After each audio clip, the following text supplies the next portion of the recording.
আমাদের অনন্য স্টোরি সকল প্রকার পার্ট গল্প দেখতে আমাদের চ্যানেলটি সাবস্ক্রাইব করে পাশে থাকা বেল আইকনটিতে ক্লিক করে অল নোটিফিকেশন অন করে দিন। কি জানি, আমি তো এভাবে ভাবিনি কখনো। তোমার জীবনের সব স্মৃতিকে হারিয়ে ফেলেছো? না, স্মৃতি আছে তো। স্মৃতিগুলো মনে পড়লেই আমার ভীষণ রাগ হতো। সব সময় তোমার ওপর এত রাগ হতো যে অনেক সময় হাতে থাকা জিনিসপত্র ছুঁড়ে ফেলে দিতাম। বহু বছর আমার এমন হয়েছে। ওই দিনগুলো মনে পড়লেই আমি অস্থির হয়ে যেতাম। তুমি কেন আমাকে জোর করে নিয়ে যাওনি তারেক? কেন আমাকে এভাবে পরিস্থিতির হাতে ছেড়ে দিয়েছিলে? কেন? নূপুর, তুমি এখনো রেগে যাচ্ছ। তোমার গলার আওয়াজ চড়ে গেছে। শান্ত হও। সরি, এভাবে বলতে চাইনি। বলো, বলে তোমার মনের ভিতরে যন্ত্রণা দূর করো। জমে থাকা কথাগুলোকে বলো, তারপর দেখবে অনেক হালকা লাগছে। একদিন তোমার কাজের জায়গায় আসবো। নিজ থেকেই এক কাপ কফির দাওয়াত নিলাম। কখন আসবে বলো? আসবো যে কোনো একদিন। আজও চলে আসতে পারি। আজকে আসবে? দুপুরে পর আমার একটা মিটিং আছে, তাহলে আমি... এত ব্যস্ত হও না। আজকে আসবো না। বিকেলের দিকে নানিকে হসপিটালে নিয়ে যেতে হবে। আমি যেদিন আসবো তোমাকে জানিয়েই আসবো। আমি এলে কোনো সমস্যা হবে না তো? সমস্যা? কি সমস্যা হবে? সমস্যা না হলেই ভালো। হলেও কিছু করার নেই, আমি আসবো। এসো। থ্যাঙ্কস তোমাকে। কিসের জন্য থ্যাঙ্কস? আমার আজকের দিনটা সুন্দর করে দেওয়ার জন্য, মন ভালো করে দেওয়ার জন্য। ভালো থেকো নূপুর। প্রিয়জনরা ভালো আছে এটা দেখলে আনন্দ হয়। আমি তোমার প্রিয়জনের তালিকায় আছি এখনো? রাখছি এখন। আমি তোমার ফোনের অপেক্ষায় থাকবো। ফোন রেখে তারেকের মনে হলো সে কি একটু বেশি করে ফেললো। নূপুরের সঙ্গে কি এতটা আন্তরিক হওয়া উচিত হলো? চোখ বন্ধ করলো তারেক। কি জানি, ভালো মন্দের এত হিসাব নিকাশ করতে ভালো লাগে না সব সময়। ভবিষ্যতে যা হবে দেখা যাবে। নূপুরের সঙ্গে কথা বলে যে আনন্দটুকু পেয়েছে, আজ এই আনন্দ নিয়েই বাঁচতে চাই। হ্যালো প্রিয়া, তুমি কোথায়? আমি ভার্সিটিতে। তুমি কোথায়? আমি আবার কোথায় থাকবো? বাসায় আছি। তোমার ক্লাস শেষ হবে কখন? 4:30টায়। কেন? এখন কি ফ্রি আছো? এখন 1 ঘন্টার ব্রেক চলছে। তোমাকে খুব দেখতে ইচ্ছা করছে। কি করি বলো তো? ভিডিও কল করব? ভিডিও কলে তো রাতেই কথা বললাম। ভিডিও কলে না মন ভরে না। তোমাকে জড়িয়ে ধরতে চাই। কি করব বলো? অপেক্ষা করো। এত অপেক্ষা করতে ভাল লাগে না। শোনো, আমি তোমার কাছে চলে আসি। চলে আসি বললেই কি চলে আসতে পারবে তুমি? তুমি দেখতে চাও আমি পারবো কি না? না না, দেখতে চাই না। আমি জানি তুমি পারবে, কিন্তু আমি চাই না তুমি এত অল্প সময়ের জন্য আসো। একটা দুঃসংবাদ আছে। পিয়ার বুকটা ধুক করে উঠল। সে ভয়ে ভয়ে জিজ্ঞেস করলো, কি হয়েছে? তুমি ঠিক আছো তো? চট্টগ্রামে ইন্টারভিউ দিতে গেছিলাম, মনে আছে? ওই ইন্টারভিউতে অনেকদিন পেরিয়ে গেছে। ওখান থেকে কিছু জানাইনি আর? ওদের মেইল পেয়েছে, আমাকে জয়েন করতে বলেছে। বাহ, ভালো তো। এটা দুঃসংবাদ হবে কেন? আমি চট্টগ্রাম যেতে চাই না। আমি চেয়েছি ঢাকায় চলে আসতে। কিন্তু এটা তো বড় কোম্পানি, তোমার কাজ করার অনেক সুযোগ আছে। তা আছে, ঢাকায় ওদের ব্রাঞ্চ অফিস আছে। তবে জয়েন করার 1.5 বছরের আগে ঢাকায় পোস্টিং নেওয়া যাবে না। ঢাকায় পোস্টিং দরকার নেই, তুমি হেড অফিসে কাজ করো। কবে জয়েন করতে হবে? 1 তারিখে জয়েন করব। যদি করি? যদি করি মানে কি? অবশ্যই জয়েন করবে। বাসায় কি বলে? বাসায় সবাই খুব খুশি, সানাও খুশি। সে তো এখনই ফ্ল্যাট খুঁজতে যেতে চাচ্ছে।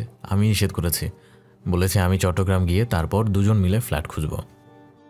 তুমি এত মন খারাপ করছো কেন? সিলেটে থাকলেও তো আমাদের নিয়মিত দেখা হবে না, তাই না?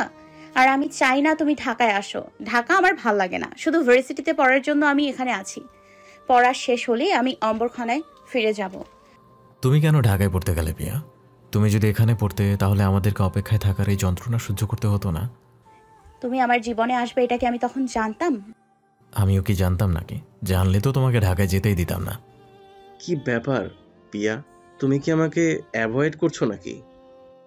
পিয়া পিছে ফিরে দেখলো হিমেল দাঁড়িয়ে আছে। সে সাতকে বলল 10 মিনিট পর ফোন করছে। তারপর হিমেলের দিকে তাকিয়ে বলল, কেমন আছেন? ভালো আছি, তবে আমার মনে হয় তুমি মনে হচ্ছে আমাকে এড়িয়ে চলছো। আপনাকে এড়িয়ে চলবো কেন? এই তো দেখা হয়ে গেল। আমি সেদিন খেয়াল করেছি, তুমি আমাকে দেখা মাত্র লিফটে ঢুকে গেলে। আশ্চর্য, আপনাকে দেখে লিফটে ঢুকে যাব কেন? আমি ওপর নিচ কোথাও যাব দেখেই লিফটের জন্য দাঁড়িয়েছিলাম। তুমি আমার প্রশ্নের উত্তর দিলা না এখনো। আমি আপনার প্রশ্নের উত্তর অনেক আগেই দিয়েছি। তুমি আমাকে ঝুলায় রাখছো কেন? আমি আপনাকে কোথায় ঝুলিয়ে রাখলাম? আমি স্পষ্ট করে বলেছি আমার যা বলার। আমাকে ভালোবাসতে তোমার সমস্যা কোথায়? আমার কোন দিকে কমতি আছে তুমি বলো? আমি মোটা, এইটা তোমার সমস্যা? আহারে হিমেল ভাইয়া, আপনি কিসের সঙ্গে কি যে মেলান বুঝি না। তাহলে তাহলে সমস্যা কোথায় বলবা তো? আপনাকে কি করে বোঝাই? এই বিষয়গুলো জোর করে হয় না, মন থেকে ফিল করতে হয়। আমি কি জানতে পারি তোমার ফিল কেন আসছে না আমার প্রতি? কেন? আরে কি মুশকিল। আচ্ছা শোনেন, আপনাকে আগেও বলেছি, আজকে আবারও বলছি, আমার একজনের সঙ্গে রিলেশন আছে। এই কথাটা আপনি কেন বিশ্বাস করছেন না? এই যে আবারও মিথ্যা কথাটা বললা। কই, আমি তো কোনোদিন তোমার সঙ্গে কাউকে দেখলাম না। আপনি দেখেননি বলে কি আমার রিলেশন থাকতে পারে না? ঠিক আছে, আমি ধরে নিলাম তোমার রিলেশন আছে। নাম বলো তার। কোন ডিপার্টমেন্টে পড়ে ছেলেটা? নাম কি তার? কোন সেমিস্টারে পড়ে? সব কিছু বলো, সব কিছু। পিয়া ধৈর্য রাখতে পারছে না, সে বলল, ও এখানে পড়ে না, আপনি চিনবেন না ওকে। ঠিক আছে, সমস্যা নাই, আমি ঠিকই বের করে ফেলবো। তুমি সত্যি বলছো নাকি মিথ্যা বলছো? পিয়ার ইচ্ছে করছে না হিমেলের সঙ্গে আর কোনো কথা বলতে। তার কাজ আছে বলে সে হিমেলের সামনে থেকে সরে গেল। আগে হিমেলকে তার ভালোই লাগতো, কিন্তু হিমেল প্রপোজ করার পর থেকে এই ছেলেটার সঙ্গে কথা বলতে তার প্রচণ্ড বিরক্ত লাগে। রিলেশন আছে বলার পরও একটা মানুষ কেন এতটা নাছোড়বান্দা হবে? পিয়ার একবার ইচ্ছা করলো বাসায় চলে যেতে, কিন্তু পরক্ষণে ইচ্ছাটা বাতিল করলো সে। একটা ক্লাস বাকি আছে, অকারণে ক্লাস বাতিল করা ঠিক হবে না। সে ক্লাসের দিকে চলে গেল। পিয়া চলে যাওয়ার কিছুক্ষণ পরেই হিমেলের সঙ্গে মিমের দেখা হলো। মিম আরও দুজনের সঙ্গে হেঁটে যাচ্ছিল। হিমেল হাত তুলে মিমকে ডাকলো। মিম ফিরে তাকিয়ে হিমেলকে দেখে, ওর সঙ্গীদের অপেক্ষা করতে বলে। হিমেলের কাছে এলো। হিমেল বলল, কেমন আছো মিম? ভালো আছি। ভাইয়া ডাকলেন কেন? দরকার ছিল? তুমি কি বেশি ব্যস্ত? আমার বন্ধুরা ওয়েট করছে। সমস্যা নাই, বলেন। আচ্ছা মিম, তুমি কি আমাকে একটা জেনুইন ইনফরমেশন দিতে পারবা? কোন বিষয়ের ইনফরমেশন ভাইয়া? বিষয়টা পার্সোনাল, তবে তুমি কথা দাও যে তুমি কারো সঙ্গে শেয়ার করতে পারবা না কথাটা। একটু তাড়াতাড়ি বলেন ভাইয়া। আচ্ছা মিম, প্রিয়ার যে ছেলেটার সঙ্গে রিলেশন আছে, তুমি কি আমাকে ওই ছেলেটার নামটা বলতে পারবা? কোন পিয়া? কোন পিয়া মানে? তুমি আর পিয়া একসঙ্গে থাকো না? আমাদের পিয়া? আপনি যেভাবে বললেন আমি তো ভাবলাম অন্য কোনো পিয়ার কথা বলছেন। পিয়ার কার সঙ্গে রিলেশন আছে? কি উল্টাপাল্টা বলেন আপনি? আছে, বিশ্বাস করো, পিয়া নিজে আমাকে বলে গেল। পিয়া আমাদেরকে কোনো দিন বলল না, আর আপনাকে তার গোপন খবরটা দিয়ে গেল? কি জানি ভাইয়া, যদি পিয়া আপনাকে এই কথা বলে থাকে, আপনি পিয়ার কাছে তার বয়ফ্রেন্ডের নাম জিজ্ঞেস করেন। আমাকে জিজ্ঞেস করছেন কেন? আমাকে বলবা না, তাই না? ভাইয়া, আমার বন্ধুরা দাঁড়িয়ে আছে, আপনি আর কিছু বলবেন? না না, ঠিক আছে, সরি তোমাকে ডিস্টার্ব করলাম। থ্যাঙ্কস মিম। মিম চলে গেল। হিমেল বুঝতে চেষ্টা করলো পিয়া আর মিমের মধ্যে কে মিথ্যা কথা বলছে। ওর মনে হলো পিয়াই মিথ্যা বলছে। মিম কেন মিথ্যা বলবে? ওর তো মিথ্যা বলার কোনো কারণই নেই। ক্লাস শেষ করে 8 নম্বর গেট দিয়ে বেরিয়ে পিয়া রিক্সার দিকে এগিয়ে যাচ্ছিল। পেছন থেকে ওর কাঁধে হাত রাখলো কেউ। পিয়া পেছন ফিরে সাদকে দেখে চমকে উঠল। এই সময় সাদকে সে একেবারেই আশা করেনি। একটু আগেই তো সাদের সঙ্গে ওর কথা হলো। ছেলেটা তখনও একদম বুঝতেই দেয়নি সে যে পিয়ার এত কাছে আছে। পিয়া সাদের হাত ধরে বলল, মানে কি ভাই, তুমি এখানে কিভাবে? একটু আগেই কথা বললাম, তখনও তো কিছু বললে না তুমি। বলে ফেললে কি তোমাকে এভাবে চমকে দেওয়া যেত? ক্লাস শেষ। তুমি কখন এসছো? তোমাকে যখন ফোন করেছিলাম তখনই এসেছি। এসে আমি বুঝতেই পারিনি। ফ্ল্যাটে যাচ্ছ? আর কোথায় যাব? আমি আসি তোমার ফ্ল্যাটে। মাথা খারাপ নাকি? মাথা খারাপের কি আছে? ফ্ল্যাটে তো যাওয়াই যায়, সবাই যায়। তেমন কিছুই করো না, শুধু তোমাকে জড়িয়ে ধরে চুপচাপ দাঁড়িয়ে থাকবো কিছুক্ষণ। তুমি সিরিয়াস? তুমি আমার ফ্ল্যাটে যেতে চাও? যেতে চাই, মাত্র একবার তোমাকে জড়িয়ে ধরবো, এর বেশি কিছু না। পিয়া সাদের হাত ছেড়ে দিয়ে বলল, আমি তোমাকে ওইসব ছেলেদের মতো মনে করিনি, কিন্তু তুমিও ওইসব ছেলেদের মতোই। কথাটা বলেই পিয়া হনহন করে হাঁটতে শুরু করলো। সাদ পিয়ার হাত টেনে ধরে বলল, কি হলো, এত জোরে হাঁটছো কেন? আর শোনো না, শোনো প্লিজ।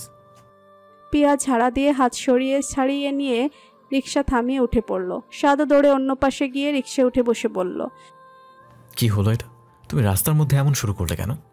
আমি শুরু করেছি? তুমি এত নোংরা একটা কথা কিভাবে বললে? তুমি আমাকে ওই মেয়েদের মতো মনে করো না? হ্যাঁ, 2 দিন রিলেশন করে ফ্ল্যাটে চলে যাওয়া মেয়ে আমি না। ওই মেয়ে মানে কোন মেয়ে? কথা বলো না আমার সঙ্গে। আর ভীষণ বিরক্ত লাগছে। আমার দাদি যদি এই কথা শোনে তাহলে। ভাই রে ভাই, এর মধ্যে দাদি ঢুকলো কেমনে বুঝলাম না। আমি কি এমন কথা বলেছি বলো তো, যার জন্য তুমি এত রেগে গেলে? ফ্ল্যাটে যেতে চেয়েছি, তোমাকে একবার জড়িয়ে ধরতে চেয়েছি, এর চেয়ে বেশি কিছু আর কিছু বলেছি? ফ্ল্যাটে গিয়ে জড়িয়ে ধরলেই সব হয়ে যায়। কি হয়ে যায় শুনি? এখন কি আমি ওইসব খারাপ কথাও বলতে থাকবো? কোন খারাপ কথা সেটাই তো বুঝতে পারছি না। আচ্ছা ঠিক আছে, আই এম সরি, আর কোনোদিন তোমাকে জড়িয়ে ধরতে চাইবো না। দুজনে হঠাৎ চুপ হয়ে গেল। রিক্সা বাঁক নিতেই সাদ বলল, মামা থামেন। পিয়া বলল, এখানে থামবে কেন? এখানে তোমার কি কাজ? আবারও সরি, আমার এভাবে চলে আসাটা উচিত হয়নি, অতি আবেগে ভুল করে ফেলেছি। ভালো থেকো। কথাটা বলে সাদ রিক্সা থেকে নেমে রিক্সাওয়ালা দিকে 50 টাকা এগিয়ে দিয়ে বলল, ও যেখানে যেতে চায় পৌঁছে দিয়ে আন। সাদ টাকাটা দিয়ে উল্টো দিকে হাঁটতে শুরু করলো। রিক্সাওয়ালা পিয়াকে জিজ্ঞেস করলো, মামা কই যাব? পিয়া চুপ করে বসে আছে। তার অসম্ভব কান্না পাচ্ছে এখন। সে নিজেও বুঝতে পারছে না কেন সে সাদের সঙ্গে এমন ব্যবহার করলো। রাগ করার মতো তেমন কিছু কি সাদ বলেছে?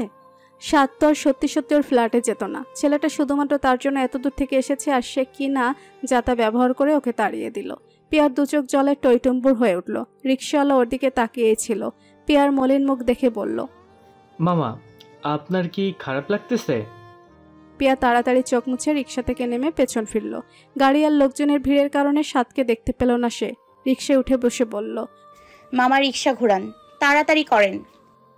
রোডের মাথায় এসেও সাদকে দেখতে পেল না সে। ডানে বামে তাকিয়ে কোনো দিক যাবে চিন্তা করে পিয়া বলল, মামা বামে যান। বামের রোডের মাথায় এসে দেখতে পেল সাদ গাছতলায় দাঁড়িয়ে ফোনে কথা বলছে। রিক্সাটা একদম সাদের সামনেই থামলো। সাদ কথা শেষ করে পিয়ার দিকে তাকিয়ে বলল, কি হয়েছে, এদিকে এসেছো কেন? পিয়া উত্তর না দিয়ে একদৃষ্টিতে সাদের দিকে তাকিয়ে আছে। ওর চোখ দুটোই আবারও জল টলমল করে উঠল। সাদ রিক্সায় উঠে বসে বলল, মামা বসুন্ধরা গেটে যান। রিক্সা চলতে শুরু করলে পিয়া সাদের কাঁধে মাথা রেখে ওকে জড়িয়ে ধরে বলল, সরি। আমি তো ফ্ল্যাটে জড়িয়ে ধরতে চেয়েছিলাম, আর এখন যে তুমি খোলা রাস্তায় দুনিয়ার মানুষের সামনে আমাকে জড়িয়ে ধরলে। পিয়া কাঁধ থেকে মাথা তুলে সাদের দিকে তাকিয়ে বলল, তুমি চলে যাচ্ছিলে কেন? আমি তো সরি বলেছি। তুমি সরি বলনি, আমি সরি বলেছি। তুমি এখন সরি বললে। তুমি সত্যি চলে যেতে? জানি না চলে যেতে পারতাম কিনা। বিশ্বাস করো প্রিয়া, আমার পা চলছিল না। এমন কষ্ট আমার জীবনে কখনো হয় নাই। তুমি আমার সঙ্গে খারাপ ব্যবহার করো না প্লিজ। ভীষণ কষ্ট হয়, এমনিতেই মন খারাপ হয়ে আছে। চট্টগ্রাম চলে গেলে তোমাকে অনেকদিন দেখতে পাবো না। সরি, আর কখনো এমন করব না। একটা রিকোয়েস্ট করি প্রিয়া, আমার কার কখনো এসব ছেলেদের মতো বলো না। ভীষণ খারাপ লেগেছে কথাটা শুনে। আমি তোমাকে ভালোবাসি। টাইম পাস করার জন্য হলে সিলেটে অনেক মেয়ে ছিল, এত কষ্ট করে ঢাকায় আসতাম না। পিয়া সাদের হাতটা শক্ত করে চেপে ধরে বলল, আর কখনো বলবো না। তারেক ওর রুমেই ছিল। নূপুরকে রুমে ঢুকতে দেখে তারেক প্রথমে চিনতে পারল না। মুহূর্তকাল পরই ঘোর কেটে গেলে বলল, তুমি এখানে? তুমি আমার অফিস চিনলে কিভাবে? আমি তো তোমাকে ঠিকানা দেইনি। হাতের ব্যাগগুলো টেবিলে নামিয়ে রেখে নূপুর বলল, বসবো? ও সরি, প্লিজ বসো। নূপুর চেয়ার টেনে বসে বলল, ঠান্ডা পানি খাওয়াতে পারো, লিফট বন্ধ তাই হেঁটে উঠতে হলো। ওহো, লিফটের কি যেন সমস্যা হয়েছে হঠাৎ করে, তাই মেকানিক চেক করছে। তুমি আমাকে ফোন করনি কেন? আমি নিচে যেতাম। তুমি নিচে গিয়ে কি করবে? আমাকে তো উপরে আসতেই হতো। লিফটম্যান বলল লিফট চালু হতে 1 ঘন্টার মতো সময় লাগবে। 1 ঘন্টা নিচে দাঁড়িয়ে থাকবে কে? তাই কষ্ট হলেও উঠে এলাম। তারেক পানি এনে নূপুরের সামনে রেখে বলল, আমি ভাবিনি এভাবে তুমি চলে আসবে। আমি যে আসবো এটা আমিও ভাবিনি। যাই হোক, এটা তোমার। Happy birthday. তারেকের পুরো মুখে হাসি ছড়িয়ে পড়ল। ব্যাগটা হাতে নিয়ে বলল, তোমার মনে আছে? তুমি কি ভুলে গেছো? তারেক মাথা নাড়ালো। কিছু বিষয় আমৃত্যু মাথায় গেঁথে যায়, চাইলেও ভোলা যায় না। কিন্তু তুমি আমার অফিস চিনলে কিভাবে? খুব কঠিন কিছু তো না। দিতিকে ফোন করলাম, ওর কাছ থেকে ঠিকানা আর লোকেশন জেনে নিয়েছি। দিতির কাছ থেকে ঠিকানা নিয়েছো? কেন, কোনো সমস্যা? না, তবে বাসায় যাওয়ার পর দিতি আমাকে ধরবে। কেন? তুমি ওসব বুঝবে না। এত কিছু কি এনেছো তুমি? আমাদের কি এখন জন্মদিন পালনের বয়স আছে? আনতে ইচ্ছা করলো তাই এনেছি। তুমি যদি বিরক্ত হও তাহলে এখনই চলে যাব। আমি সত্যিই সারপ্রাইজটা হজম করতে পারছি না। এটা আমার কল্পনার চেয়ে অনেক বেশি। থ্যাঙ্কস নূপুর। ছেলেমেয়েরা কি দিল তোমাকে? ওরা উইশ করেনি? করেছে তো। ইমন রাতে কেক এনেছিল, সবাই মিলে কেক কেটে খাওয়া হলো। মেয়ে তো ঢাকায়, সে ভিডিও কলে জয়েন করেছে। ছেলে এখনও কিছু কেনার মতো বড় হয়নি, তবে মেয়ে শার্ট পাঠিয়েছে। এই যে মেয়ের পাঠানো শার্ট পরে আছি।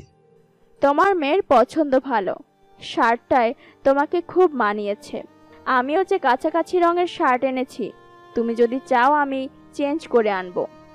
তারেক ব্যাগ থেকে শার্টটা বের করে বলল, তুমি কেন খামোখা শার্ট আনতে গেলে? পছন্দ হয়নি? তুমি জানো এটা আমার পছন্দের রং, অনেক পছন্দ হয়েছে। একটা কেক এনেছি, এটা বাসায় নিয়ে যেও বাচ্চাদের জন্য। তুমি কি খাবে বলো? মাত্রই তো এলাম, খাওয়া দাওয়া করিয়ে এখনই বিদায় করে দেবে নাকি? তোমার যতক্ষণ খুশি তুমি থাকো। আপাতত কফি খাও, তুমি বলেছিলে কফি খেতে আসবে। আমি কফি বানাবো? আজকে আমার হাতের কফি খাও, যদিও মেশিনেই তৈরি হবে। তারেক উঠে গিয়ে কর্নারে রাখা টেবিলের সামনে দাঁড়ালো। ওর অবাক ভাব এখনো কাটছে না। নূপুরকে আজ এখানে আসতে দেখে ওর যে কতটা ভালো লেগেছে কাউকে বোঝাতে পারবে না। সে শুরুতে নিজেকে নূপুরের কাছ থেকে দূরে সরিয়ে রাখতে চেয়েছিল, কিন্তু যতবার নূপুরের সঙ্গে দেখা হয়েছে তারেক দূরত্বের দেওয়ালটা নিজেই ভেঙে ছোট করে এনেছে। আজ নূপুর যদি থাকতে চায় সে সব কাজ বাদ দিয়ে নূপুরকে সময় দেবে। বিষয়টা কি খুব ছেলে মানুষই হয়ে যাবে? হোক ছেলে মানুষই। নিজেকে ভালো রাখার জন্য মাঝে মধ্যে ছেলে মানুষই করাই যায়। ভাইয়া চা খাবেন? তারেক নিজের রুমে চলে যাচ্ছিল, দিদির কথায় ফিরে তাকালো। এত রাতে চা আর কেউ খাবে? আমি খাবো। এমন কয়দিন ধরে রাত করে ফিরছে, চা না খেয়ে আমি জেগে থাকতে পারি না। ঠিক আছে, আমাকেও দিও তাহলে। তারেক ওর রুমে চলে গেল। দিদি 10 মিনিট পর 2 কাপ চা নিয়ে এসে তারেকের রুমে ঢুকলো। তারেকের হাতে চায়ের কাপ দিয়ে বলল, ভাইয়া কাজ শুরু করলেন নাকি? না না, একটা মেইল আসার কথা ছিল, ওইটাই চেক করলাম। তুমি বসো না। দিদি চেয়ারে বসে চায়ে চুমুক দিল। তারেক চায়ে চুমুক দিয়ে বলল, চা ভালো হয়েছে। দিদি হাসলো। পিয়ার বানানো চায়ের মতো ভালো হয়নি। তা ঠিক। আমার মেয়েটা যে কোত্থেকে এত ভালো চা বানানো শিখলো কে জানে। পিয়ার হাতের চা আমি ভীষণ মিস করি। আচ্ছা, ইমনের কি হয়েছে বলো তো? সে কি বেশি ব্যস্ত নাকি? সকালে ওকে দেখছি না কয়দিন ধরে, রাতেও যতক্ষণ জেগে থাকি ওকে তো আসতে দেখি না। কোথায় সে? কি নিয়ে এত ব্যস্ত আছে? ওর সঙ্গে আমি কথা বলি না ভাইয়া। 7 দিন ধরে আমাদের কথা বলা বন্ধ। কথা বলা বন্ধ কেন? কি হয়েছে? সে বিদেশ না গিয়ে ছাড়বে না। তার মাথায় এটা জনমের মতো গেঁথে গেছে। বিদেশে গেলেই তার সব সমস্যার সমাধান হয়ে যাবে। বিদেশের ভূত এখনো মাথা থেকে নামেনি? আমি সেদিন এত করে বোঝালাম, তখন তো সুন্দর বললো বিদেশ যাওয়ার চিন্তা বাদ দেবে। আবার কি হলো ওর? আমি এসব জানি না, এখন আর জানতে ইচ্ছা করে না। যা খুশি করুক। জমানো টাকা ছিল কিছু, টাকাগুলো এক লোকের হাতে তুলে দিয়েছে। কোন লোক? ওর কলিগ ছিল বোধহয়। ওই লোক বলেছে তাকে ওয়ার্ক পারমিট সহ ভিসা করে দেবে। আমি বারবার নিষেধ করলাম, কিন্তু সে শেষ পর্যন্ত টাকা দিয়েই ছাড়লো। আমার মনে হচ্ছে ওই লোকটা পুরাই ফ্রড। তোমার এমন কেন মনে হচ্ছে? তাছাড়া তুমি কথাটা এতদিন আমাকে বলনি কেন? আপনাকে কখন বলবো? সে টাকা দেওয়ার পর আমাকে জিজ্ঞেস করেছে টাকা দেবে কিনা। 3-4 দিন ধরে আমাকে রাজি করানোর চেষ্টা করেও যখন রাজি করাতে পারেনি, তখন এসে বলল যে সে আগেই টাকা দিয়েছে। আমি তারপর থেকে ওর সঙ্গে কথা বলা বন্ধ করে দিয়েছি। এরপর থেকে সকালে বের হয়ে যা আর রাত করে বাড়ি ফেরে। ঠিক আছে, আমি ওর সঙ্গে কথা বলবো। কত টাকা দিয়েছে জানো কিছু? একবার বলল 2 লাখ, আবার বলল 3.5 লাখ। সে যে কোনটা সত্যি বলছে আমি সেটাও বুঝতে পারছি না ভাইয়া। আপনি ওকে বলেন ওই লোকের কাছ থেকে টাকা ফেরত আনতে। তুমি টেনশন করো না দিদি, আমি দেখছি কি করা যায়। ভাইয়া একটা কথা বলবো? বলো না। আজকে নূপুর আপার সঙ্গে আমার দেখা হয়েছিল। তাই নাকি? এটুকু বলেই তারেক মোবাইল ফোন হাতে তুলে নিল। নূপুর আপার সঙ্গে আপনার দেখা হয়েছে তাই না? তারেক হঠাৎ অপ্রস্তুত হয়ে গেল নূপুরের কথা শুনে। হুট করে মিথ্যা বলে ফেলল। না তো। আপনার জন্মদিনের আগের রাতে নূপুর আপা আমার কাছ থেকে আপনার অফিসের ঠিকানা নিয়েছিল। পরের দিন সে আপনার অফিসে গিয়েছিল। নূপুর আপা পুরো বেলা আপনার সঙ্গেই কাটিয়েছে। আজ যখন দেখা হলো তখনই কথাগুলো শুনলাম। আপনি অস্বীকার করছেন কেন ভাইয়া? ধরা পড়ে যাওয়ায় তারেক কিঞ্চিত অস্বস্তি বোধ করলো। ব্যাপারটা বুঝতে পেরে দিতি বলল, ভাইয়া আমি কিন্তু আপনাকে আগেও বলেছি নূপুর আপার কথা। আপনি আমার উপর রাগ করবেন না প্লিজ। ছোট ভাইয়ের বউ হয়ে কেন আপনার ব্যক্তিগত বিষয়ে এত আগ্রহ দেখাচ্ছি এটা আপনি ভাবতে পারেন। বিশ্বাস করেন ভাইয়া, আপনাকে আমি শুধু এমনের বড় ভাই হিসেবেই দেখি না, আমার নিজের বড় ভাইই মনে করি। আপনি আর নূপুর আপা, আপনারা দুজনই আমার অনেক পছন্দের মানুষ, প্রিয় দুজন মানুষ এভাবে কষ্ট পাচ্ছে এটা দেখতে আমার ভালো লাগে না। আমি কি তোমাকে কখনো বলেছি আমি কষ্টে আছি? সব কথা কি মুখে বলার পরই মানুষ বোঝে? ভাইয়া আপনি এভাবে রাগ করে আমার দিকে তাকাবেন না প্লিজ। এক জীবনে আপনারা দুজন ভালোবাসতেন, আপনাদের ইচ্ছার বিরুদ্ধে গিয়ে আপনাদেরকে আলাদা করে দেওয়া হয়েছে। আজকে আপনিও একা, নূপুর আপাও একা। বাকি জীবনটা দুজন একসঙ্গে কাটাতে সমস্যা কোথায়? আমি তো কোনো সমস্যা দেখি না। আমি ভালো আছি দিদি, নতুন করে জীবনে আর কোনো জটিলতা তৈরি করতে চাই না। জটিলতা কেন হবে? আমি তো জটিলতার কোনো কারণই দেখি না। তুমি আমাকে নিয়ে ভেবেছো এতেই আমি অনেক খুশি, কিন্তু এটা হওয়ার না। কেন হওয়ার না ভাইয়া? ওইসব কথা বাদ দাও। তুমি মনকে বলো আমার সঙ্গে যেন কথা বলে, আমি জেগেই আছি। আচ্ছা। দিতি চায়ের কাপগুলো নিয়ে রুম থেকে বেরিয়ে গেল। দিতি চলে যাওয়ার পর তারেক চিন্তা করলো সে শুধু দিতির সঙ্গেই না তার নিজের সঙ্গেও মিথ্যা বলছে। নূপুর তার অফিসে আসার পর থেকে তাদের মধ্যে নিয়মিত যোগাযোগ আছে।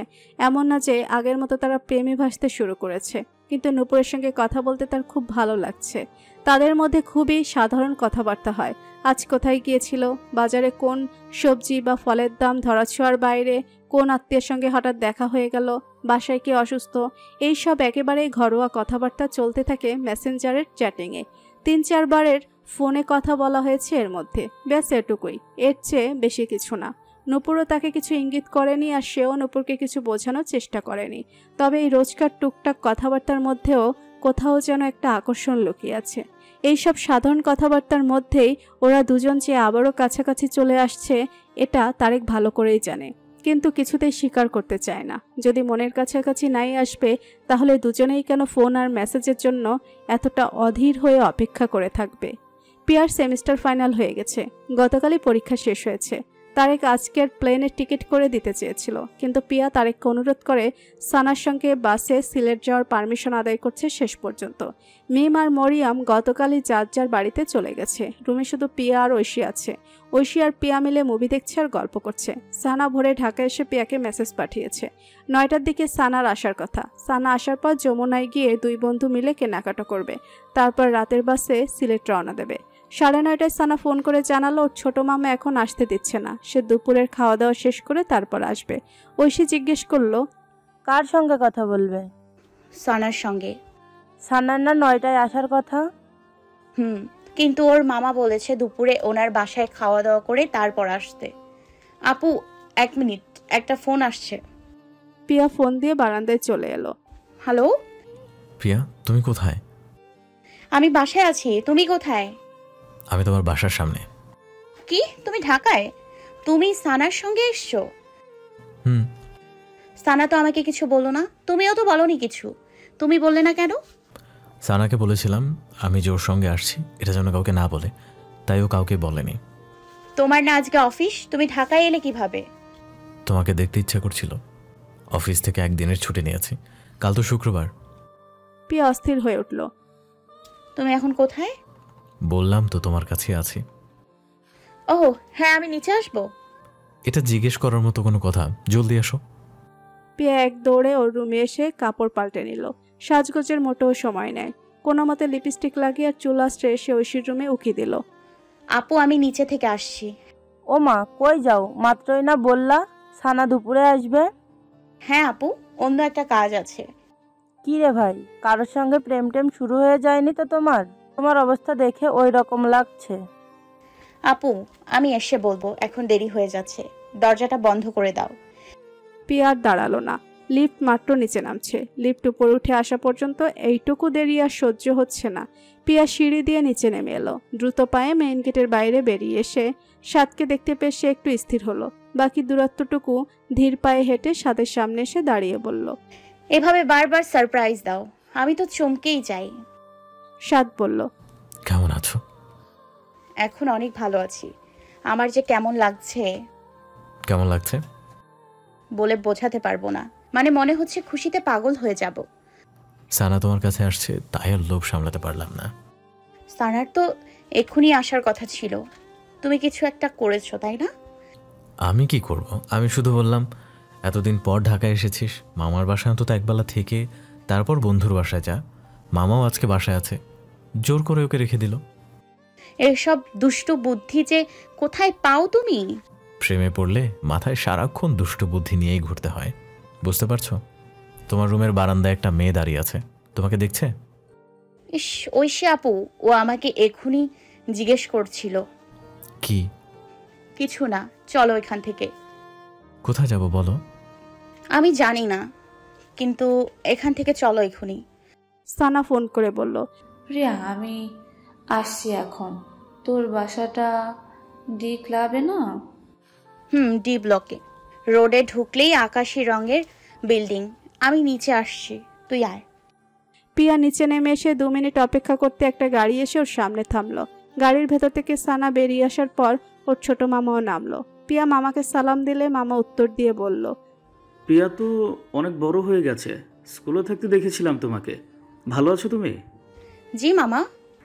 তুমি তো অনেক কাছে থাকো, একদিন বাসায় আসো। আসবো মামা, আপনি ওপরে আসেন।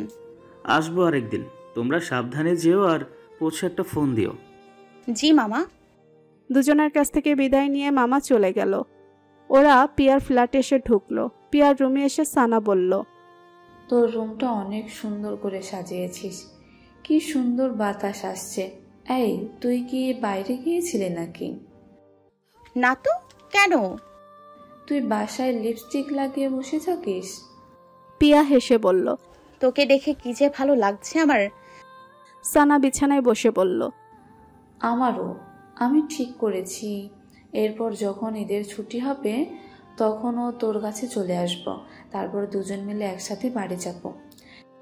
আসিস প্লিজ, অনেক মজা হবে। বিছানায় রাখা প্যাকেটটা টেনে নিয়ে সানা বলল, এটাতে কি রে? এরপর নিজেই প্যাকেট থেকে শালটা বের করে বলল, ভাইয়া এসেছিস? পিয়া ঢোক গিলল, কোন ভাইয়া? আমার ভাইয়া। তোর ভাইয়া আমার এখানে আসবে কেন, পাগল নাকি?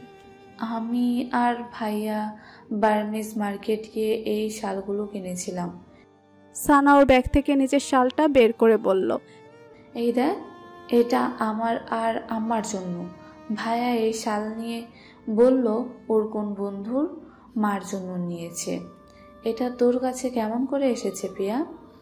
মাঝে মাঝে এমন পরিস্থিতির সৃষ্টি হয় যে মিথ্যাটা বানানোর জন্য এতটুকুও সময় পাওয়া যায় না। পিয়ার হয়েছে এখন ঠিক সেই দশা। ও যে কিছু একটা বানিয়ে বলবে তেমন কোনো কথা মাথায় আসছে না। সাদ ওকে ব্যাগটা দিয়েই বলেছিল। যেহেতু সানা আসছে, পিয়া যেন রুমে গিয়ে আগে ব্যাগটা লুকিয়ে ফেলে। পিয়াও রুমে ঢুকেছে আর তারপরেই দুটো ফোন এসেছে। ফোনে কথা শেষ করতে না করতেই সানার ফোন এলো আর পিয়া তড়িঘড়ি করে নিচে নেমে গেল। ব্যাগটা যে বিছানায় পড়ে আছে সে বেমালুম ভুলে গিয়েছিল। কি রে, কি হয়েছে তোর? এটা ভাইয়া তোকে দেয়নি? তোর মুখটা এমন হয়ে আছে কেন? ভাই রে ভাই, একটু নর্মাল হ। এটা যদি আমার ভাইয়া তোকেও দেয় আমি একটু মাইন্ড করব না, বরং অনেক খুশি হব। এবার বল, এটা কোথা থেকে এসেছে? পিয়া বোকার মতো হেসে বিছানার অপর প্রান্তে বসলো। সানা ভুরু নাচিয়ে বলল, ভাইয়া এসেছিল তাই না? সানা উঠে এসে পিয়ার হাত ধরে বলল, সত্যি পিয়া, কবে থেকে চলছে এসব? তুই আমাকে বললিও না একবার। মানে আমার কাছ থেকে কিভাবে লুকাতে পারলি ভাই? পিয়া এবার স্বাভাবিক হওয়ার চেষ্টা করলো। সানা শোন, আমি তোকে বলতাম, কিন্তু সাদ কাউকে বলতে নিষেধ করেছে।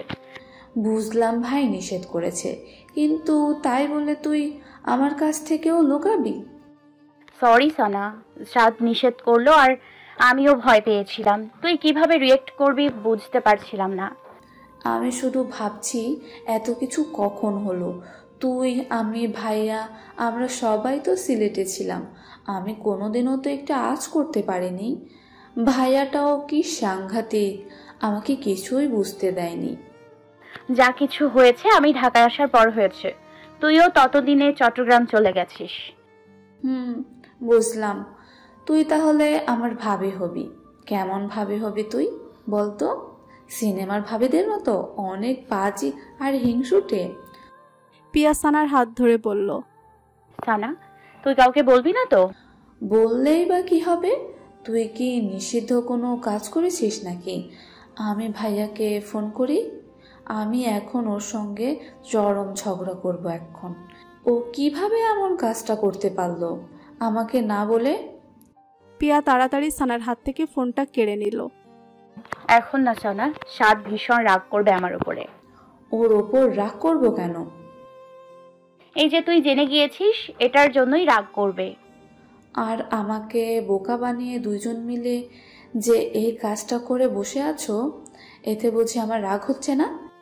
রাগ করিস না প্লিজ, আমি তোকেই সবার আগে জানতাম। আগে নিজেরা বিষয়টা একটু বুঝে নিতে চাচ্ছিলাম। থাক থাক, আর মিথ্যে বলতে হবে না। এই তো পরীক্ষার সিলেবাস, যে দুজন আগে বুঝে নিচ্ছিলি। আর মিথ্যে বলিস না আমার সঙ্গে। আমার ভাইটাও কি মৃত্যু, কি সুন্দর করে বলল বন্ধুর মাকে ওই রঙের শালটাই কি মানাবে। সরি বললাম তো, আমাদের দুজনের তরফ থেকে সরি বললাম। চল তোকে একটা ড্রেস কিনে দিই, তাহলে তোর মন ভালো হবে তো। ঘুষ? শুরু থেকেই ঘুষ। তুই তো বহুত চালাক। ঘুষ দিয়ে আমার মুখ বন্ধ রাখতে চাস? পিয়া সানার কথাটা শুনে কেঁদে ফেলল। সানাও ভেবাচাকা খেয়ে গেল পিয়ার এমন হঠাৎ কেঁদে ওঠায়। পিয়াকে জড়িয়ে ধরে সে বলল, আহারে, তুই দেখছি সিরিয়াস হয়ে গেলি। আমি তো মজা করছিলাম এতক্ষণ। এই যে তোকে ছুঁয়ে বলছি, আমি কাউকে বলবো না তোদের কথা। পিয়া চোখ মুছে সানার ফোন ফেরত দিল। সানা ফোন হাতে নিয়ে বলল, ভাইয়ার সঙ্গে কিন্তু আমার আলাদা হিসাব নিকাশ আছে। ওকে কিন্তু আমি ধরবই। আমি যে তোর এখানে এসেছি জেনেছি এটা বলবো না, আমি নিজের মতো করে মুখ থেকে ওর কথা বের করব, দেখিস। নূপুরের নানি জামিলা ৮টার আগেই রাতের খাবার খেয়ে নেন। ১ পিস রুটি আর দুধ, এই হলো তার রাতের খাবার। নূপুর রুটি ছিঁড়ে দুধে ভিজিয়ে দিচ্ছে। রুটিটা নরম হলে জামিলার মুখে তুলে দিবে। জামিলা চুপচাপ তাকিয়ে নাতির কাজ দেখছেন। গত ৬ মাসে দুবার হসপিটাল থেকে ঘুরে আসার পর জামিলা একেবারেই চুপচাপ হয়ে গেছেন। এমনও দিন যায় পুরো দিনের মধ্যে তিনি একটা কথাও বলেন না। জামিলা কথা না বললেও নূপুর সারাদিন কোথায় কি হলো না হলো সব ঘটনা নানির সামনে বলতে থাকে। জামিলা মন দিয়ে সব কথা শোনেন, কখনো মাথা নেড়ে নিজের সম্মতি জানান। আজ খাওয়ার সময় নূপুর বলল, নানু, প্রতিদিন একই খাবার খেতে ভালো লাগে তোমার? জামিলা মাথা নেড়ে হ্যাঁ বলেন। নূপুর আবার জিজ্ঞেস করে, তুমি ঝাল কিছু খাবা? একটু ভাত খাবা নানু? জামিলা এই কথার উত্তর দিলেন না। নিজের জীর্ণশীর্ণ হাতের রেখার উপর আঙুল বোলাতে থাকেন। এমন সময় নূপুরের মা রেবা রুমে ঢুকলেন। জামিলার পাশে বসে রেবা বললেন, তিশা আসছিল আজকে, চালতার আচার বানিয়েছিলাম, ওইটা নিয়ে গেল।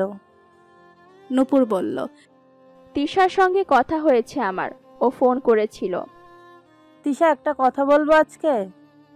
কোন কথা আম্মা? তারেকের সঙ্গে তোমার দেখা হয়? আমার তো কত মানুষের সঙ্গেই দেখা হয়, একই শহরে থাকি, তারেকের সঙ্গে দেখা হতেই পারে। ওটা বলি নাই, তারেক কি তোমার সঙ্গে নতুন করে যোগাযোগ করেছে? তারেক আমার সঙ্গে যোগাযোগ করবে কেন? না মানে অনেক বছর তো কোনো যাওয়া আসা ছিল না, হঠাৎ করে তারেক কোথা থেকে এলো? তারেক কোত্থেকে এলো মানে কি? তারেক তো এই শহরেই থাকে। তিশা বলল তারেক নাকি গ্র্যান্ড সুলতানে ছিল। ছিল, সে তার মতো বন্ধুদের সঙ্গে গিয়েছিল। হঠাৎ করে দেখা হয়েছিল। কেন? তিশা কি এটা বলেছে তারেক আমাদের সঙ্গে গিয়েছিল? এত রেগে যাচ্ছিস কেন? তিশা এটা বলেনি। কারণ তুমি রেগে যাওয়ার মতো কথা বলছো আম্মা। কেমন আছে ওরা সবাই? কতদিন দেখি না সবাইকে। নূপুর জামিলার মুখে খাবার তুলে দিয়ে রেবার দিকে তাকালো। আম্মা, তুমি কি জানতে চাও? ঠিক করে বলো তো। তিশার কাছেই শুনলাম, আমি কিছু জিজ্ঞেস করি নাই। তিশাই বলেছিল ওর কথা। তারেকের নাকি বউ মারা গেছে। তারেকের বউ মারা গেছে এই কথাটা তুমি এত হাসি মুখে জিজ্ঞেস করছো কেন?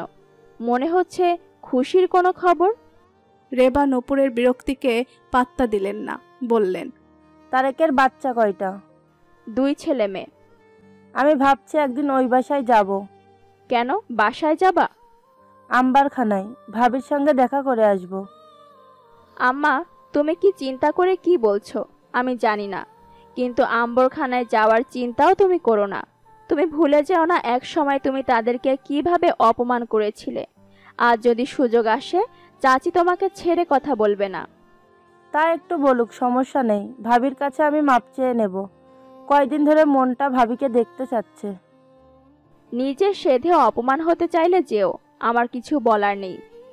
জামিলার খাওয়া শেষ হয়ে গিয়েছিল। নূপুর বাটি নিয়ে উঠে যাওয়ার সময় জামিলা নাতির হাতে হাত রাখলেন। নূপুর জিজ্ঞেস করল, আর কিছু খাবে নানু? জামিলা ক্ষীণ কণ্ঠে বললেন। নূপুর অবাক হলো। জামিলা অনেক কিছুই ভুলে গেছেন। পরিচিত অনেককে দেখলে আজ আর চিনতে পারেন না। নূপুর জিজ্ঞেস করল, তারেকের কথা তোমার মনে আছে নানু? জামিলা উত্তর না দিয়ে মাথা নাড়ালেন। তারেককে মনে আছে তার। 2 মেয়ে আবদার করেছে আজ তাদেরকে বাইরে খাওয়াতে হবে। তারেক তাই হাতের কাজ গুছিয়ে নিচ্ছিল। সে ঘড়ি দেখল 1:45 বাজে। একটু পরই পিয়ার চৌধুরীর চলে আসার কথা। বিডি কেবলসে আজকে বিল আনতে যাওয়ার কথা। বিলের কাগজটা রাতে রেডি করে রেখেছিল। ওটার উপর আরেকবার চোখ বুলিয়ে দেখে নিল সব ঠিকঠাক আছে কিনা। কাগজটা খামেক ভরে রফিকের হাতে দিল যেন। রফিক চেক নিয়ে একবার ব্যাংকে জমা দিয়ে আসে। নিজের চেয়ারে এসে বসতেই তারেকের রুমের দরজাটা ঈষৎ খুলে গেল। তারেক ভেবেছে মেয়েরা চলে এসেছে, কিন্তু দরজার ফাঁক দিয়ে নূপুরের মুখটা দেখতে পেল সে। নূপুর বলল, আসবো? আরে তুমি? হ্যাঁ এসো। নূপুর ভেতরে ঢুকে বলল, আমি তোমাকে রুমে ঢুকতে দেখলাম, তাই নক না করেই দরজা খুলে ফেলেছি, সরি। তারেক কিছু না বলে নূপুরের দিকে তাকিয়ে হাসলো। একসময় তার সব কিছুতে এই মেয়েটার দখল ছিল, অথচ আজ পরিস্থিতি কত পাল্টে গেছে। নূপুর জিজ্ঞেস করলো, অন্য কারোর আসার কথা ছিল? কেন বলো তো? তুমি যেভাবে আরে তুমি বললে তাতে মনে হলো তুমি অন্য কাউকে আশা করেছিলে। আমি ভুল সময়ে চলে এসেছি। বাহ, মেয়েরা তো সত্যি অনেক কিছু বুঝতে পারে। সত্যি অন্য কারো আসার কথা? আমার একবার মনে হয়েছিল ফোন করে আসি, তারপর আবার কি মনে করে চলে এসেছি। ব্যাংকে গিয়েছিলাম, ফেরার পথে হঠাৎ মনে হলো তোমার এখানে কফি খেয়ে যাই।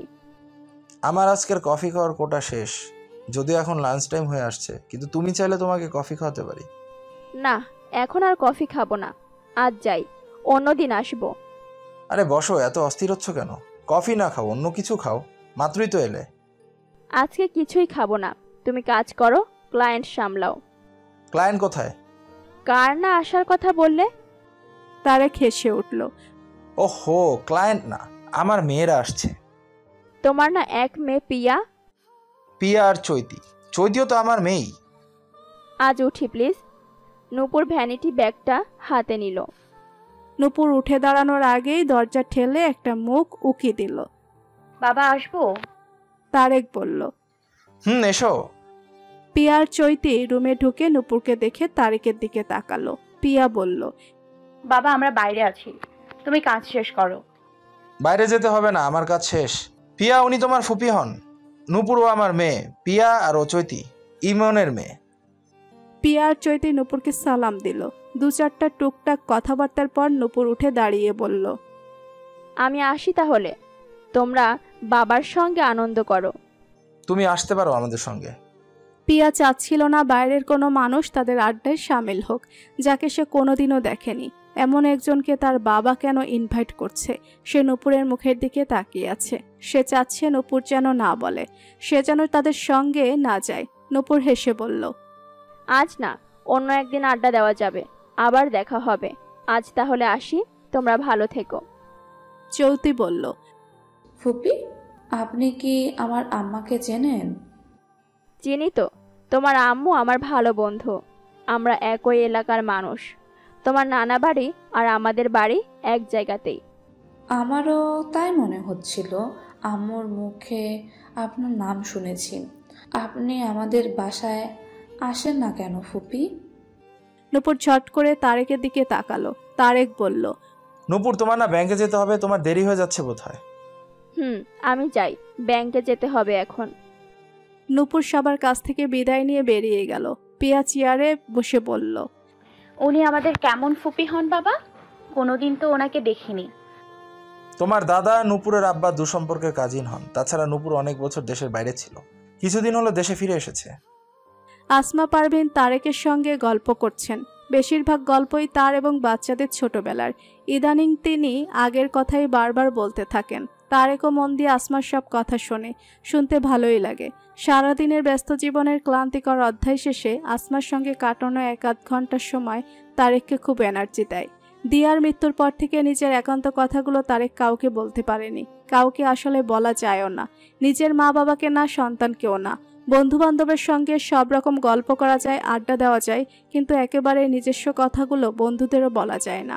দিয়াকেই শুধু বলতে পারত সে। দিয়ার কাছে সে নিজেকে সঁপে দিতে পারত। দিয়া খুব সহজেই তারেকের অভিমান, ক্লান্তি আর মন খারাপের মুহূর্তগুলো ধরতে পারত। দিয়া ম্যাজিকের মতো সমস্ত ক্লান্তি আর মন খারাপ দূর করে দিত।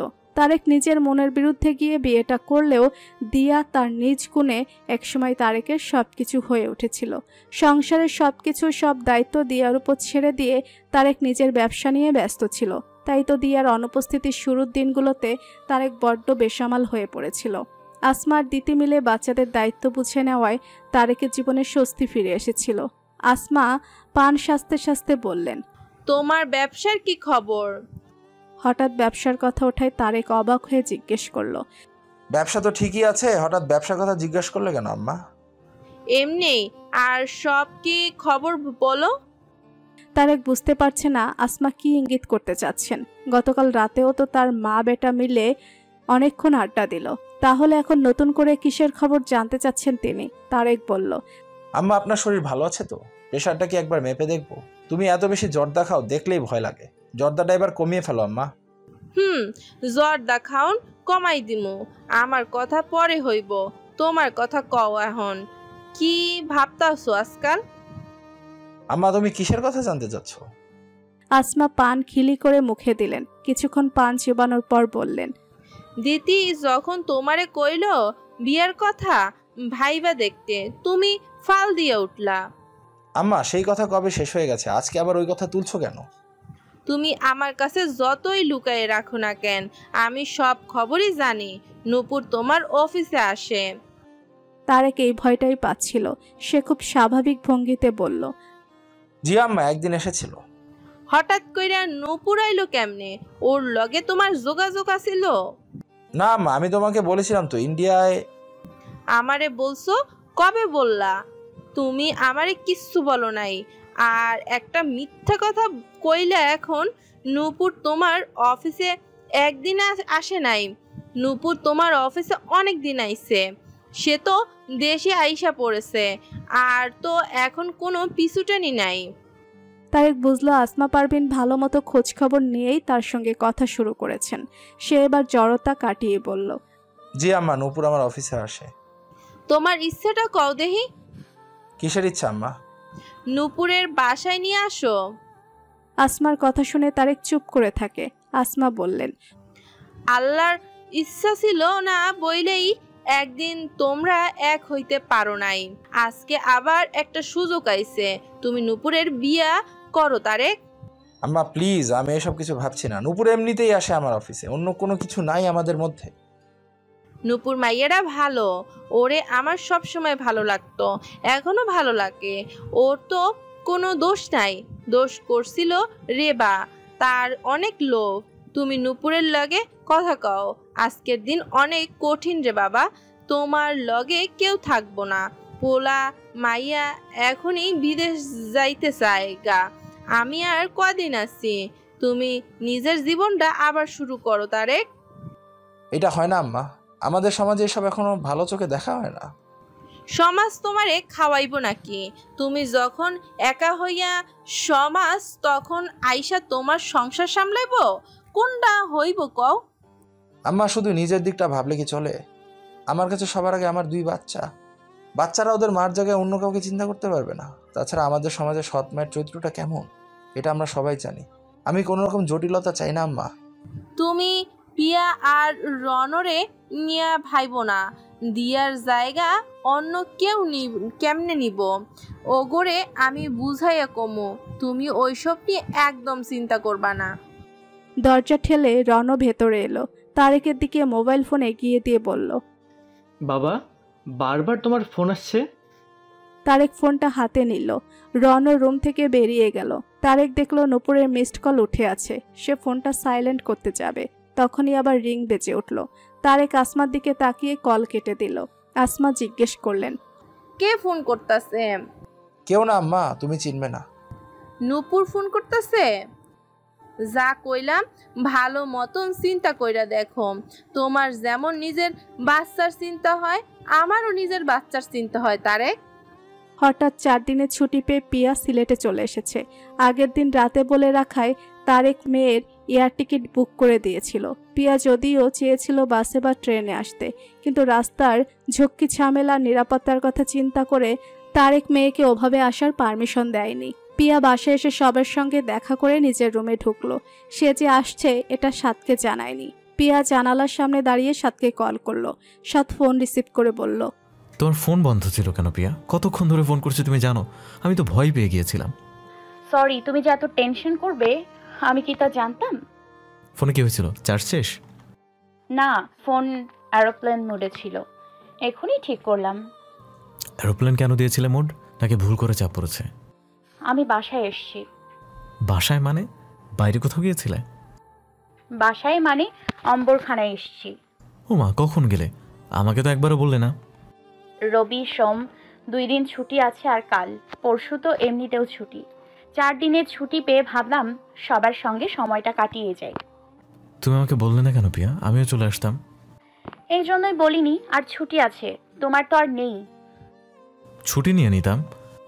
তোমার চাকরি 6 মাসও হলো না, এর মধ্যেই যদি বারবার ছুটি নাও, কয়দিন পর দেখা যাবে অফিস তোমাকে একবারে ছুটি দিয়ে দিয়েছে।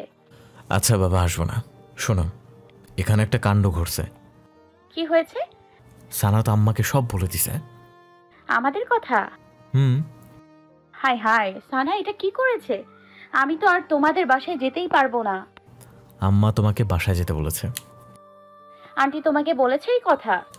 আম্মার সঙ্গে আমার এই বিষয়ে কোনো কথাই হয় নাই। এবার বাসায় আসার পর আম্মা যে কি বলবে আমি শুধু সেটাই ভাবছি। সানা এই কাজটা কিভাবে করলো? আচ্ছা, আন্টি আমাকে কেন বাসায় যেতে বলেছেন? আমি কিভাবে বলবো? আম্মা তো আমাকে বলেনি, বলেছে তো সানাকে। আমি যাব না, আমি আন্টির সামনে দাঁড়াতেই পারবো না। উনি কি না কি বলবেন, আমি ওইসব সহ্য করতে পারবো না। আম্মা তো তোমাকে অনেক আদর করে। এত বছর ধরে আমাদের বাসায় যাচ্ছ, আম্মা কি কোনোদিন খারাপ ব্যবহার করছে তোমার সাথে? এতদিন খারাপ ব্যবহার করবে কেন?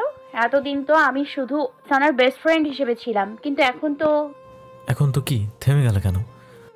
আমি কিচ্ছু জানি না। আমি তোমাদের বাসায় যেতেই পারবো না। আগে তুমি আন্টির সঙ্গে কথা বলবে, আন্টির মনের অবস্থাটা বুঝে নাও, তারপর আমি যাব। ঠিক আছে, তোমার এখন যেতে হবে না। আমি আগে আম্মার সাথে কথা বলে নেই। তবে এইটুকু নিশ্চিন্ত থাকো, আম্মা কখনোই তোমার ব্যাপারে না বলবে না। আম্মা তোমাকে খুবই পছন্দ করে।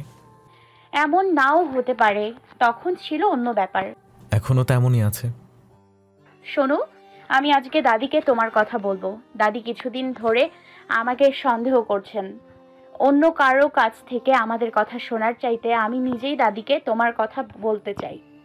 এখনই বলে ফেলবে? তোমার বাসায় যদি কোনো ঝামেলা হয়? দাদির কাছ থেকে আমি কোনোদিন কথা লুকাইনি। দাদির সঙ্গে শেয়ার না করা পর্যন্ত আমি শান্তি পাচ্ছি না। দেখো, তোমার যা ভালো মনে হয়, পরে আবার নিজেই মন খারাপ করো না। মন খারাপ হবে না আমি জানি, কিন্তু তোমার কাছে আসতে না পেরে আমার যে মন খারাপ হয়ে গেল। এখন আর কথা বলতে পারবো না। রনও রুমে ঢুকেছে, আমি পরে কথা বলবো, রাখছি, বাই। সন্ধ্যার পর পিয়া এসে আসমার রুমে ঢুকলো। আসমা আধশো অবস্থায় তসবিহ পড়ছিলেন। নাতিকে ঢুকতে দেখে নিজের সামনের জায়গাটা দেখিয়ে বসতে বললেন। পিয়া আসমার সামনে বসলো। আসমা পিয়ার দিকে তাকিয়ে বলল, মনটা এত মলিন কেন দাদু? মলিন না তো, ঠিকই তো আছি। ঢাকা শহরের মাটি বাতাস ভালো না, আমার নাতির চেহারাটা নষ্ট কইরা ফেলাইছে। আমি ঠিকই আছি দাদি। তোমাগো হোস্টেলের বুয়ার রান্না খাইতে পারো? ভালো রাঁধে ওই বেডি? আছে মোটামুটি, যা রাঁধে আমরা খেয়ে ফেলি। তোমার পড়া শেষ কইরাই কিন্তু তুমি আইসা পড়বা আমার কাছে। আসবো দাদি, আমি তোমাকে একটা কথা বলবো, তুমি রাগ করবে না তো প্লিজ? রাগ করমু কেন, কি হয়েছে কও? আমি তোমার কাছ থেকে একটা কথা লুকিয়েছি, আমি সরি দাদি। কইয়া ফালাও বোন, এত ভয় পাইতাছো কেন? তুমি প্রমিস করো তুমি রাগ করবে না। আমি কবে তোমার লগে রাগ করছি কও তো? তুমি আমার সোনা বোন, সব সময় সব কথা শুনছো, কত লক্ষ্মী একটা মাইয়া তুমি। তোমার লগে রাগ করমু কি করতে?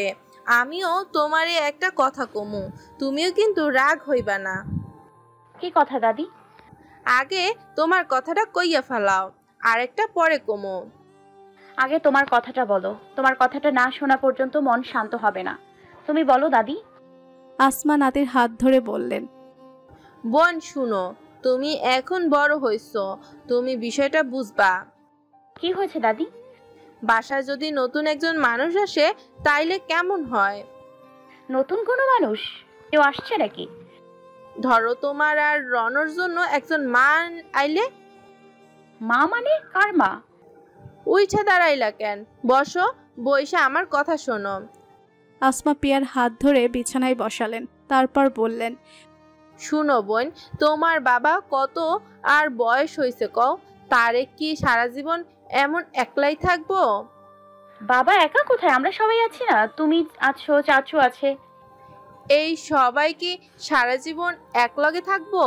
তুমি তো এখন গেছো গা, কয়দিন পর বিয়া হইলে আরো দূরে যাইবা, রনও যাইব বিদেশে, আমিও যাবো মইরা। তুমি মরবে কেন? মরণ লাগবো না, 70 বছর তো পার করছি, যখন তখন ডাক আইয়া পড়ব। আমার কথা বাদ রাখো, তোমার বাবার কথা বলতাছি শোনো। দাদি একটা কথা বলো তো, বাবার বিয়ের কথা কেন আসছে? বাবা কি তোমাকে বলেছে যে বাবা বিয়ে করতে চায়? বাবা কইব কেন, আমিই কইতাছি। তুমি কেন বলেছো? কেন তুমি আমার বাবাকে বিয়ে দিতে চাও? পিয়ার থমথমে মুখ দেখে আসমা বললেন, আচ্ছা এখন বাবার কথা থাক, তুমি জানি কি বলতে চাইছিলা? পিয়ার প্রচণ্ড বিরক্ত লাগছে। এত বিরক্ত কেন লাগছে সে নিজেও বুঝতে পারছে না। দাদির সঙ্গে কথা বলার মুডটাই নষ্ট হয়ে গেছে। দাদি ওর বাবার বিয়ের প্রসঙ্গ তোলার কারণেই পিয়ার আর নিজের কথা বলতে মন চাইছে না। সে বলল, আমার কোনো কথা নেই। আমার সামনে বসো, তুমি মন খারাপ কইরো না, আমার কথাটা মন দিয়ে শুনো, তার আগে কও তোমার কি কথা আছিল? কোনো কথা নেই দাদি, আমি যাই, আমার মাথা ব্যথা করছে, পরে এসে তোমার সঙ্গে কথা বলবো। আসমা পারভিনকে কোনো কথা বলার সুযোগ না দিয়ে পিয়া রুম থেকে বেরিয়ে গেল। আসমা বুঝতে পারছেন না পিয়া এত মন খারাপ করলো কেন।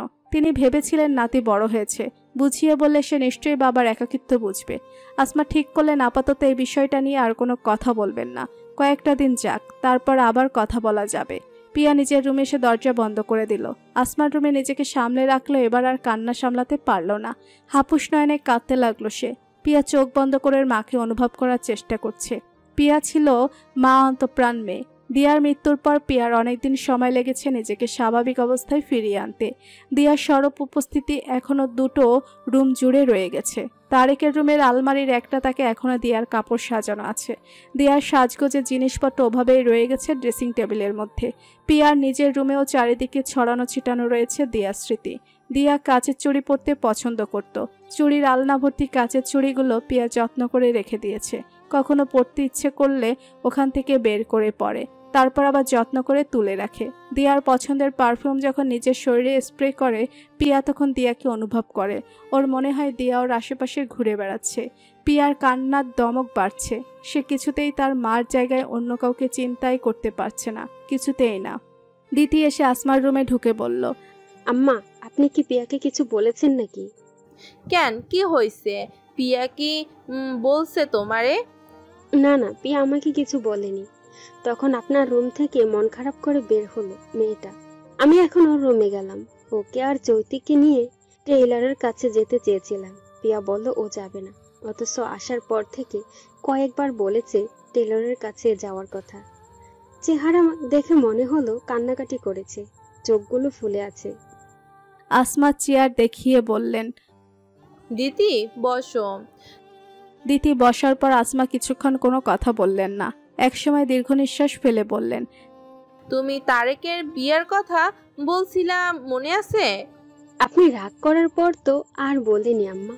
আম্মা, একটা কথা জিজ্ঞেস করব? আপনি ভাইয়ার বিয়ের কথা শুনে রাগ করেছিলেন, কিন্তু আপনি নূপুর আপার কথা তো ঠিকই জানতে চাইলেন কয়েকবার, কেন আম্মা? দিদি তোমারে একটা কথা বলি, কয়দিন ধইরা আমার মনটা অনেক খারাপ। কি হয়েছে আম্মা? কেউ কিছু বলেছে আপনাকে, নাকি আপনার শরীর খারাপ লাগছে? শরীর ঠিক আছে। আমি এতদিন একভাবে চিন্তা করছি, ভাবছি তারেকের বিয়ে করার কি দরকার, সবই তো আছে, সবাই আছে। বিয়ে করলে বাচ্চা দুইটা বাপের কাছ থেকে দূরে সইরা যাইব। তুমি যখন বিয়ের কথা বললা, আমার মনে হয়েছিল তুমি মনে হয় চাও না বাচ্চারা ভালো থাকুক, তাই সৎ মা আনার কথা বলতাছো। আম্মা, আপনি এটা ভাবলেন কি করে? আমি পিয়া আর রনর খারাপ চাই? তখন মনে হয়েছে মনের উপর তো কারো হাত নাই, মন তো কত কিছুই ভাবতে পারে। আপনার মন খারাপ কেন বললেন না? করিম ফোন করছিল কয়দিন আগে। করিমের চিনছো? আমার মামাতো ভাই। গত রমজানে আমাদের এইখানে আয়েশা থাকলো কয়দিন। জি আম্মা, করিম মামাকে চিনি তো। উনি কেমন আছেন? করিম ভালো নাই। ওর বউটা যখন মারা গেল তখন একটা মাইয়ারও বিয়ে হয় নাই। মাইয়া গো কথা চিন্তা কইরা করিম আর বিয়ে করে নাই। একবারও বড় বোন শামিমা আপা করিমের বিয়ের কথা বলছিল, তখন ওর 3 মাইয়া বাড়িতে অনেক অশান্তি শুরু করছিল। এরপর করিম আর কখনোই বিয়ের কথা মনেও আনে নাই। এখন কি করিম মামা একা থাকেন? 2 মাইয়াও তো আগেই বিদেশ গেছে। ছোট মাইয়াটাও গত বছর দুবাই চলে গেছে। করিমের সঙ্গে থাকুনের কেউই নাই। কয়দিন একটা ছেলের কামে রাখছিল, ওই পোলা টাকা পয়সা নিয়ে পালাইছে। এরপর থেকে একাই থাকতো। কয়দিন আগে করিম জ্বরে পড়লো, দেখার তো কেউ নাই। শেষে এমন অবস্থা হইল যে মাথা তুইলা দাঁড়াইতেও পারে না, বেহুশ হইয়া পইরা ছিল পুরা দিন। মাইয়ারা সারাদিন ফোন কইরা যখন ওরে পায় নাই, তখন লোক পাঠাইয়া দরজা ভাইঙা করিমের হসপিটালে নিছে। 4 দিন হসপিটালে ছিল করিম। মনটা খারাপ হইল করিমের কথা শুই না। এত টাকা পয়সা আছে, সব কিছুই আছে, কিন্তু মনে কোনো শান্তি নাই। ভয়ে এখন আর কোনো লোক রাখে না। আবার যদি সব কিছু নিয়ে পালায়, এখন তো দেখি সব কিছু নিয়ে যাওনের সময় মাইরা রাইখা যায়। এইটা তো আরেক বিপদ।